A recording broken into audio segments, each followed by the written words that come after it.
All right. Thank you to those of you who kept the promise to be in your seat at 2:40. Appreciate it. It's about half.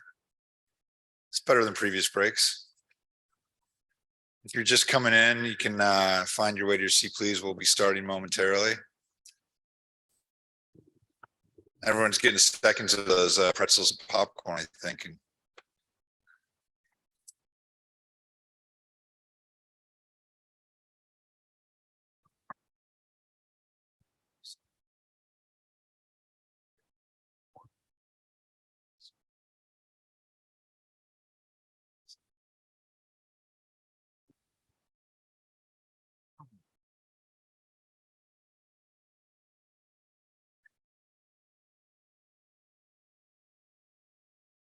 All right, welcome back, everyone. We are definitely in the home stretch now of what is a continuation of some of our key themes this week, and I'm happy to introduce today Karen Schweitzer, the manager of energy monitoring for O&P here at WEC, and she's going to give a further presentation on internal controls. So again, if we can ask if you can keep the conversations to a halt and find your seat, and we'll get going. Karen, thanks.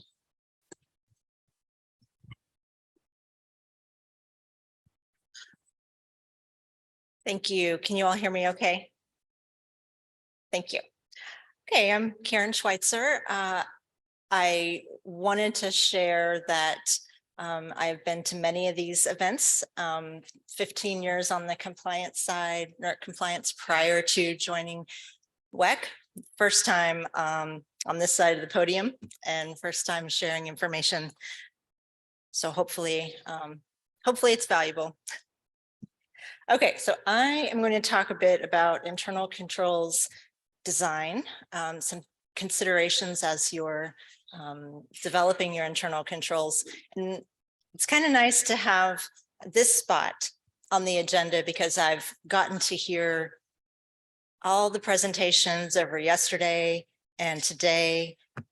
And I realized that my message is just building on everything you've heard so far. So I took that as a really good, promising thing that we do have consistent messaging and we're all aligned in what we're communicating.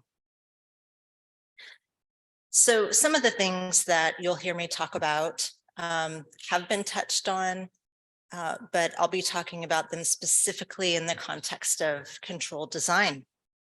So we'll talk a little bit about, oh, I have the clicker. We'll talk a little bit about the what and why of internal controls. None of this is new, so I won't spend too much time on that, but talking about some of the design considerations, questions that you could ask yourself, ask your SMEs to get you going. And then we'll wrap up with an overview of the control guidance documents.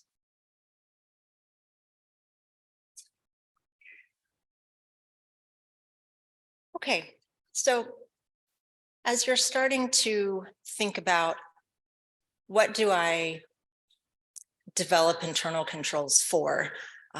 Where do I start if you haven't, if you're not already down that road? And I wanted to note that there's some really good guidance documents out there that can be sources of information, but probably the most important way to start assessing and preparing for developing internal controls is knowing what your own company risks are.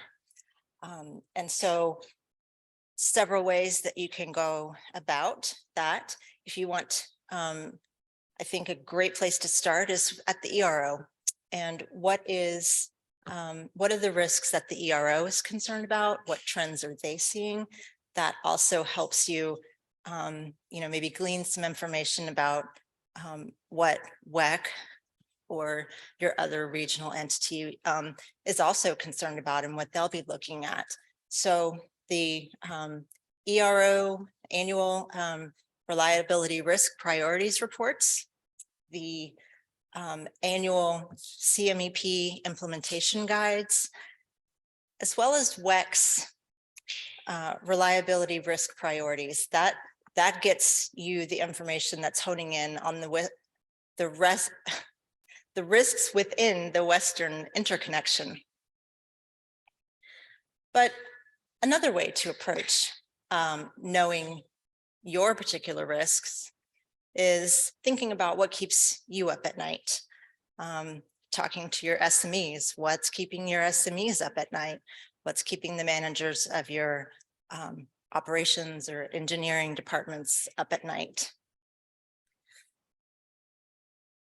And an important thing to know is we understand there's no one size fits all for an internal controls program. It should be right-sized for your entity and right-sized for your risks.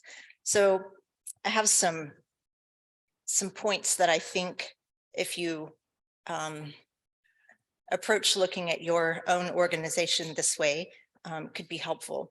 And you're thinking about your own risks, and your controls would be kind of commensurate with the size and complexity of your own organization. So in terms of the size, the number of megawatts that you generate, the number of megawatts load or miles of transmission owned or operated, complexity in your business operations. So do you know that you have silos that are not great at communicating across each other? So that's something to be looking out for. Are you an entity that has many points of interconnection that need attention? Are you an entity that reports to multiple entities, such as several different BAs or TOPs within your own footprint? And then thinking about your own NERC registrations, that represents a risk that would tie back to, as Scott was talking about yesterday with the COP and his COP presentation, your own personal entity risk that WEC assesses, and your own compliance history. Are you at a point where you're trying to clean up some things, or are you at the point where you need to just sustain and build on what you already have in place? Also, unique risks such as reliance on third parties. Do you have new or inexperienced personnel? Have you had a lot of turnover? And therefore you might need a lot of internal controls to keep existing processes rolling. Is your footprint in a location that's fire or hurricane prone? And that would represent risks, unique risks as well. And then, your risk to the BES in the Western interconnection. Are you on a major WEC transfer path? Do you own or operate a RAS? Just things that to be considered. Now, in the one size fits all model, or one size doesn't fit all model, sorry about that. On one end, you might have a large complex entity who has a very rigorous risk management program where you're mapping and prioritizing, but that may not be feasible or necessary for all entities. So if you have a smaller organization, or you've assessed your operations and think, I think I have a lower risk profile, then you might take a more ad hoc approach, such as if you're assessing near misses, and that could be an area where I can shore that up with an internal control, and we make sure that we don't have an issue in the future. So all flavors in between. Okay, the next tip is knowing your goals. And this is specifically to reliability, compliance, and risk mitigation roles, not necessarily your overarching business goals. But in the sense of from a compliance and risk mitigation, what are those things that you need to happen and those things that you want to assure don't happen? So knowing those goals and knowing how you want to manage and track those activities are important inputs to internal control design. Okay, a few more general points before we start to get a little more specific is starting with risk. We've captured that, but also my advice would be to keep it simple, as simple as it makes sense. So if you have a large and complex organization, then you may have more steps or more internal controls that work together. But ideally, you want to keep it so that it's not, you don't end up with a 10-page process document on internal controls. That's harder for people to follow. So keeping it simple, keeping it practical, but some of the things that you could be thinking about as you're designing controls or designing an overall control program is making sure that you have practices that are repeatable. So whether you need to set up reminders, emails that go out, either triggers that let people know, hey, it's time to exercise a specific process, and making sure that people understand what your control practices are and what their role is in those. And you also want to think about the desirable level of quality that you want, so that you can assure that you don't have a slightly different result every time. And then within that level of quality, that you get assurance that you're getting the evidence that you need to demonstrate the compliance, or excuse me, the completion of those tasks. And that could be through checklists, templates, letting people know what the documentation requirements are. It needs to look like this, it needs to be stored here, and strong records management so that you can find those things when you need to refer back to them. And finally, think about controls and practices that are sustainable. So do you have backup resources? So when someone goes on vacation or is unavailable for any other reason, that someone is trained to step in, and also keeping it manageable so that you don't have something so complicated or burdensome that your subject matter experts or compliance staff are overloaded and it just becomes unsustainable from a workforce perspective.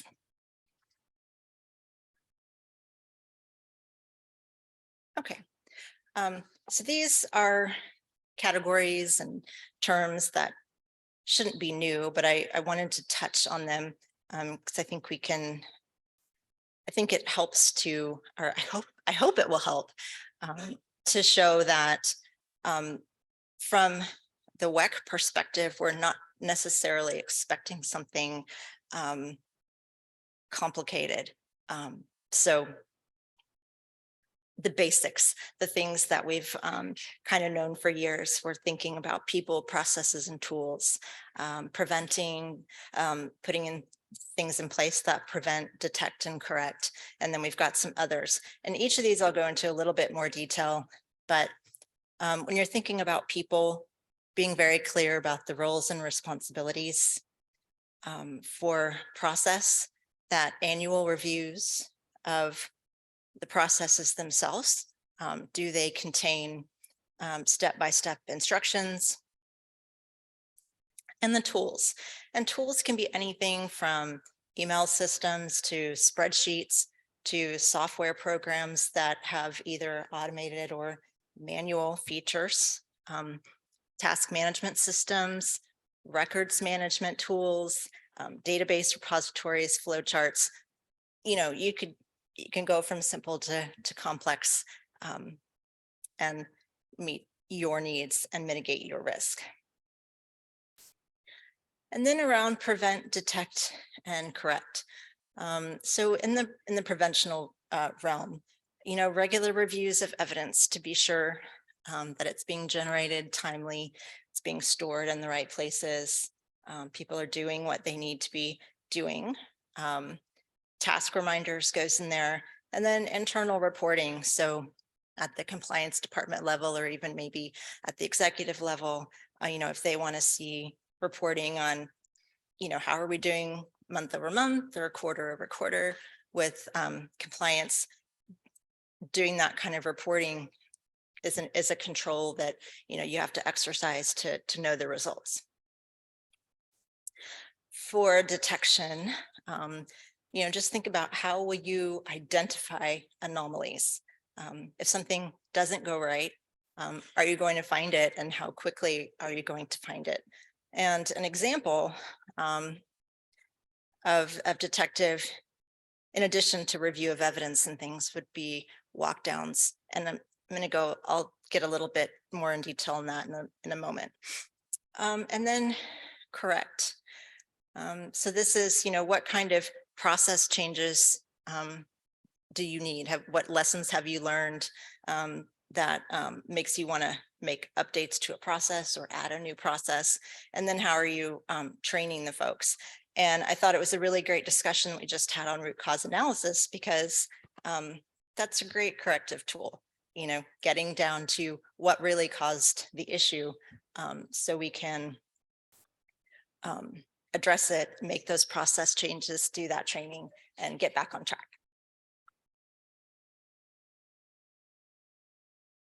Okay, so going along with my kind of concept of what to ask yourself, what to be asking your SMEs or your executives, how do people know their role? So I was always a big fan of RACI matrices. So the responsible, accountable, consulted, and informed. Going through that process, one is really great for stakeholder identification. When you start thinking about holistically, who all needs to play what role to make this happen as I need it to happen, it can be really illuminating. But also having that RACI allows you to be able to communicate who needs to interact with whom, when, and for what result. Also, just another thing to be considering is, do you know in your programs, your different standards groups, different departments, where you could have a single point of failure? And this is the Bob example. So do you have just one person who knows how to do something, and that's working for now because this person, is showing up and they're doing that thing? Well, or what if it's not just one person who knows it, but only one person who takes the accountability for it? So if that person doesn't show up one day, no one else knows, oh, I should pick up the baton on that one. So just the importance of having backups for your processes. Okay, and process questions to ask around process. One of the things is, I think, really important is clear ownership, identifying clear ownership of the processes, because that person or department then has the authority and the responsibility to be making sure that things are up to date, that people are trained. And then I also wanted to mention revision history. While from a compliance perspective, I think we're all really, well schooled in having a revision history for our documents. Yep, we reviewed it this year. But another opportunity for your revision history is it could be a really good place to track lessons learned. So think of that as a control. Something happened, or you read a lessons learned report from NERC, and you can document, we updated our process from this lesson that we either learned personally or learned through the industry. And that demonstrates, a pretty good culture of compliance, understanding how it all comes together. And then with various processes, is it clear to the people who use those processes what associated documents or what evidence production goes along with that? So do they know where to find the checklists or the forms that happen to be linked to that process, and know where they get stored once they complete those? And then when, and this is especially important in the case of emergency plans, do people know when to actually execute a certain process or a certain practice or procedure? So an internal control you could think of around that is, what kind of tools, could I put in place to ensure that people know, is it a quick flip card that sits by their desk? Hey, if this happens, it'll be sudden, it'll be a surprise, and it'll be a big deal. So remember to go over to this document.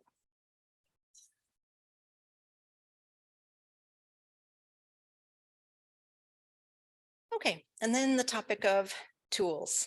And tools, as I mentioned earlier, could be all kinds of things, from manual to software to spreadsheets. They could be fully automated, or you could have multiple tools. And I know that happens in organizations where maybe you have operations who's using a certain maintenance tracking tool, and maybe over in engineering, they're using their own project management tool.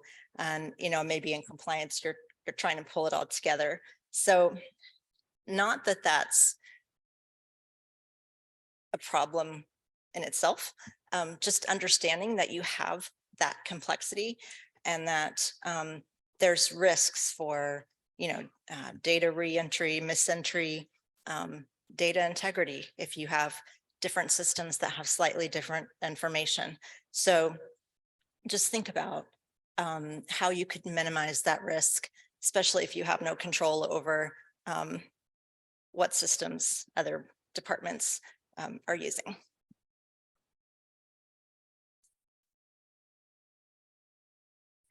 Okay. One of my favorites, quality. And I think this relates for, compliance evidence, controls evidence, and some of the things around quality is, kind of separation of duties, making sure that not one person is responsible end to end, at least without a review.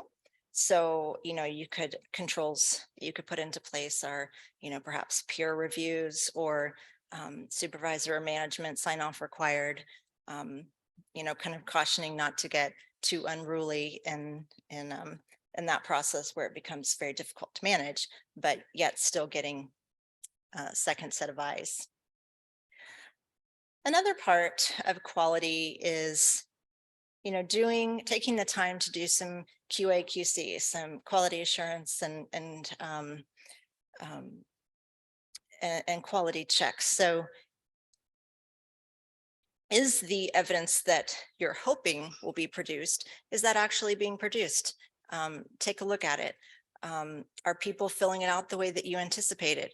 One of the things that I always found was, it's really surprising how creative some people can be when you give them what seems to be a pretty straightforward form.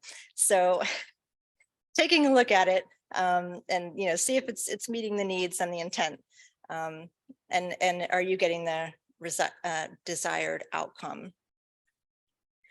And then going through this, just thinking through, how do I ensure that my controls are complete, meaning have I addressed the gaps or the risks that we identified as a company? Are we getting accurate results? Are we communicating to everyone, hey, this is going well, or then maybe this is not going so well? And then making sure that everyone's coordinated, especially where there are touch points or turnover points within a process or control, that people are doing that. And from an audit perspective, what going through this enables you to demonstrate is that you have implemented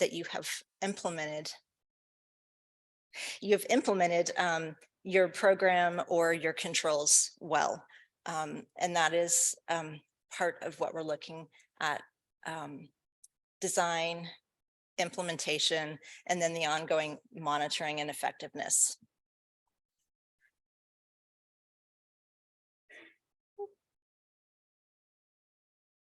Oh. Okay.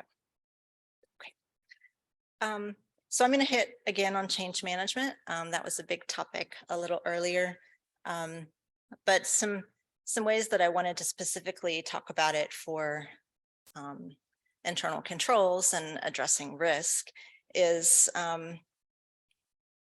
making sure that there's a process, there's something in place.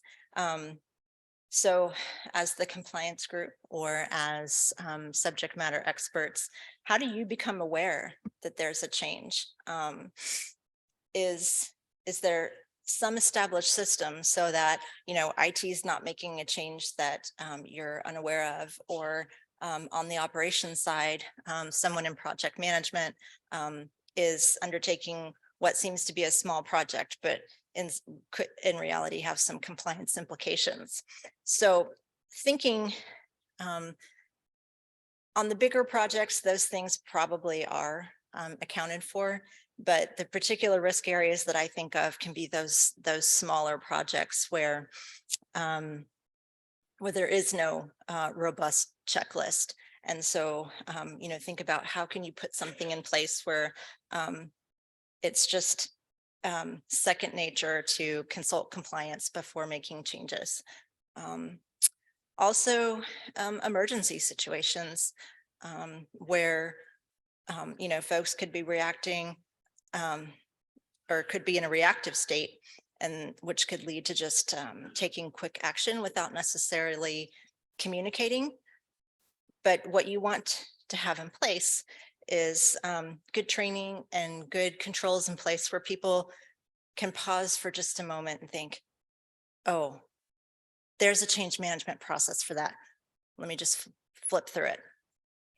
And then especially, and this was just talked about in the back 8 lessons learned group, for inventory swap outs, which could be, emergency or not. If some, I've seen it where, well, we just went in to the shop, grabbed something, switched it out, forgot to tell compliance that an asset changed, that you completed that corrective action plan.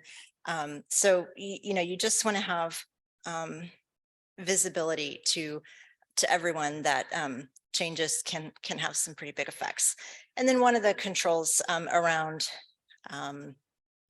change management, walk downs can help to identify those sort of things, especially if someone's doing a walk down and says, that's a shiny new piece of equipment, I didn't expect to see that there. So that's just putting controls in place can help with that.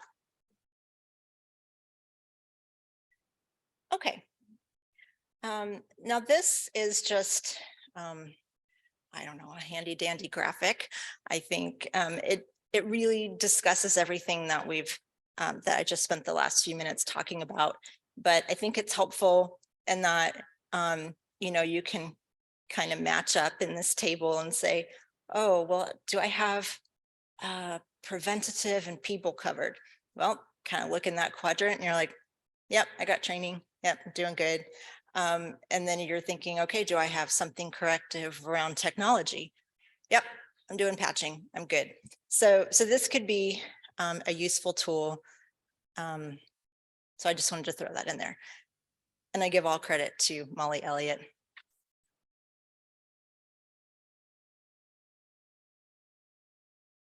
Okay, and this one, I just wanted to give a specific example over something that I've seen can be complicated just from the sheer number of people involved. And this is one of the reasons why I always had a fondness for a RACI matrix.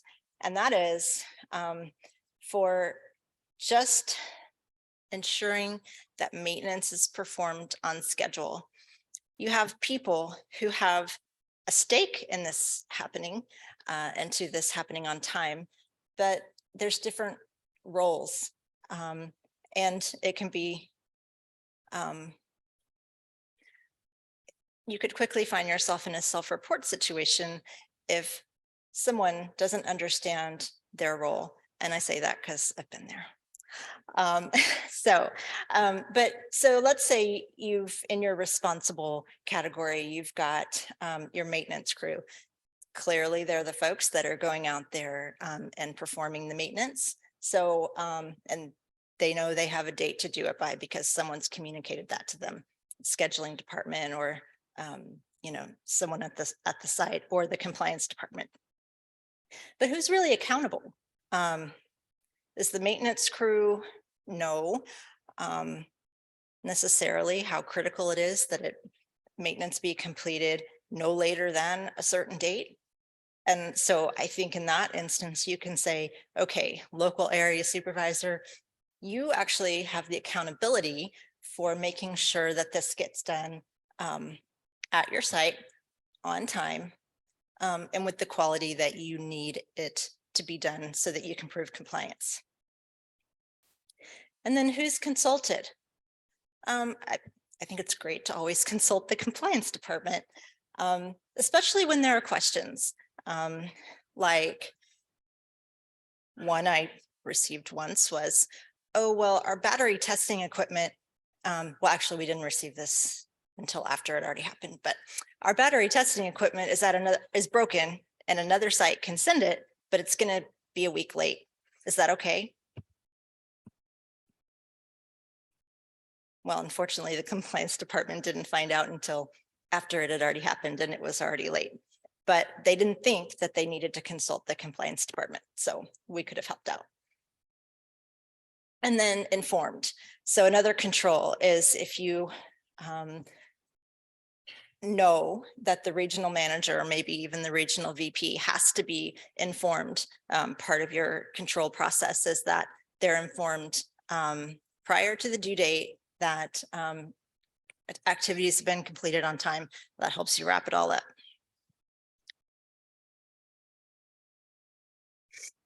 Okay. And our next example is for SIP 4. And in this case, we're talking about what kind of controls could you put in place to ensure that people have been trained before their access is granted. So a couple ways to approach this.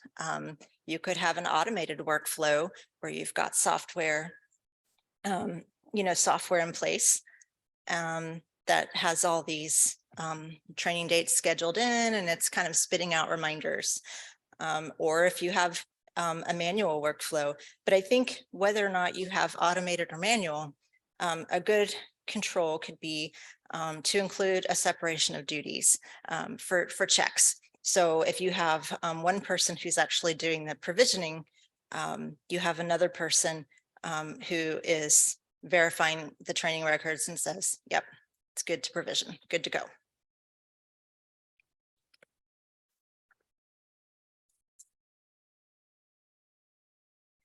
Okay. Now I just wanted to do some closing thoughts. And that is to keep in mind that controls are forward-looking. So when you're thinking about what do I need to do to ensure that I will continue to maintain compliance? I think when you when you put that hat on, then it helps you to think of the gaps, and then think, if I shore this up, I'm pretty certain that this activity will happen next time as it needs to, and we'll get the evidence that we need. And then I just wanted to also wrap up with that monitoring the effectiveness of your controls, monitoring that the controls are sustained, that they keep going, that is that they're really effective when that's leading to identification and correction of control weaknesses before they arise. So that's that forward-looking future piece. You want to be looking out for what could be causing you trouble, and how can you avoid it.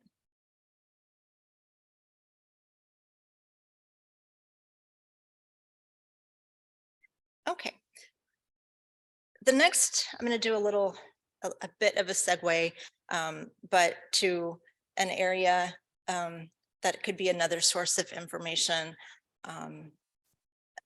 for you when you're thinking about specific standards. And this is the controls guidance and compliance failure points documents that are on WEC's website. So what we've put these red boxes around the navigation so that you can quickly get to where you need to go, but compliance, and then the dropped kind of swing over for United States, and then scrolling down to internal controls, you'll see a listing and an ever-growing list of documents that used to be called, I think, just compliance failure points, and now they're inclusive of controls guidance as well. And the purpose of these documents, while they do contain guidance, they're not prescriptive, and they're not intended to be prescriptive, so that when you open one up and you see a lot of areas, think of them as idea generators. Things to ask yourself. Read down the list. I think I've got that covered. No, that's pretty good. Wow, never thought about that. So those are some, that's how I think they can be really helpful to you.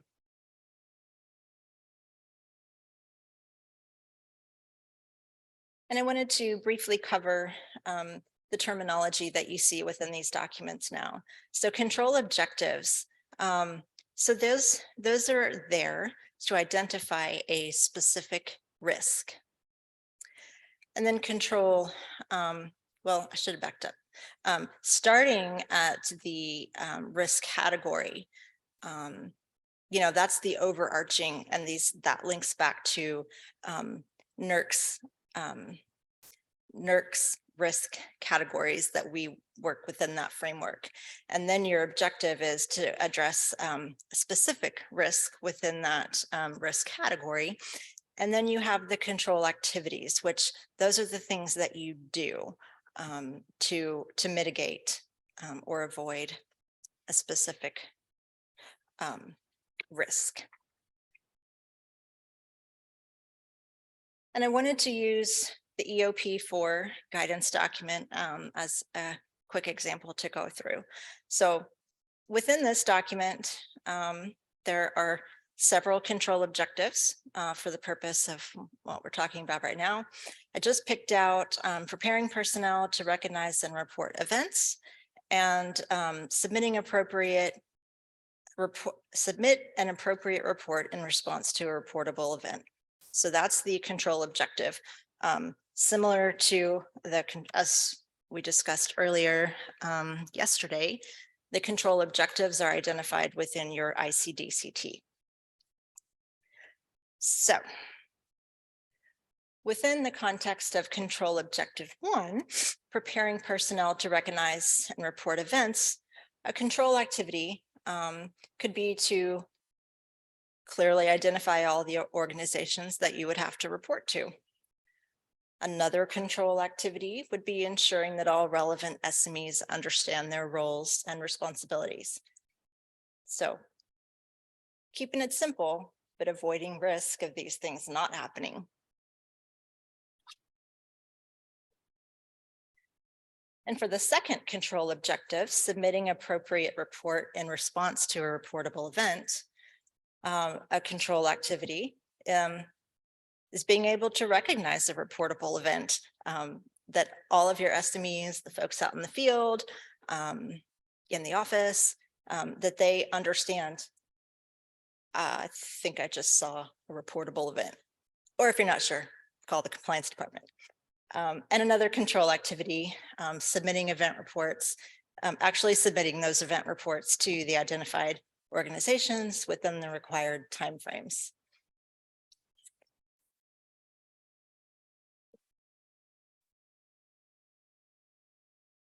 So again, to be helpful, we've added a direct link to the WEC website, which will take you directly to this control guidance document where you can read all of the control objectives and the potential compliance failure points associated with this document. Okay, and that is actually the last slide that I had, and I am ready for questions. Great, thanks, Karen. Thanks for that presentation and explanation. There's one question I think that a lot of peers answered. So, and we saw beforehand about the ICT-CT, so I want to ask that specifically. And then there's another one about controls to mitigate risks to reliability compared to controls to controls for risks to compliance. I'm going to rephrase it a little bit just because I have a little context that I want to add to, but I think at the core of the question is, are we primarily interested in controls that mitigate risk to reliability more than risks to compliance? Because a lot of the examples seem to focus on compliance risks.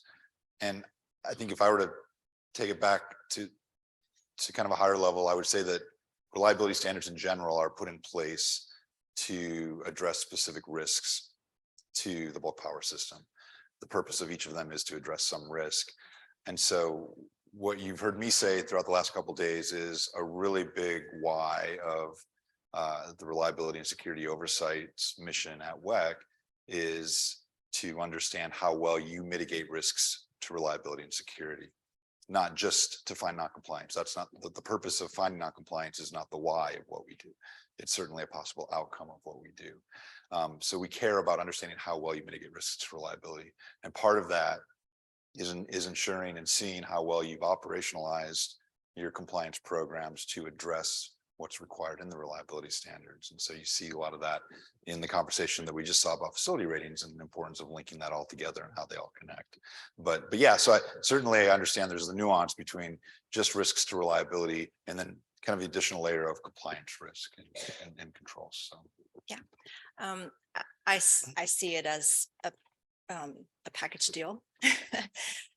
So, you've got compliance, and that is, that's your baseline, and you need to make sure that you have controls in place for addressing compliance.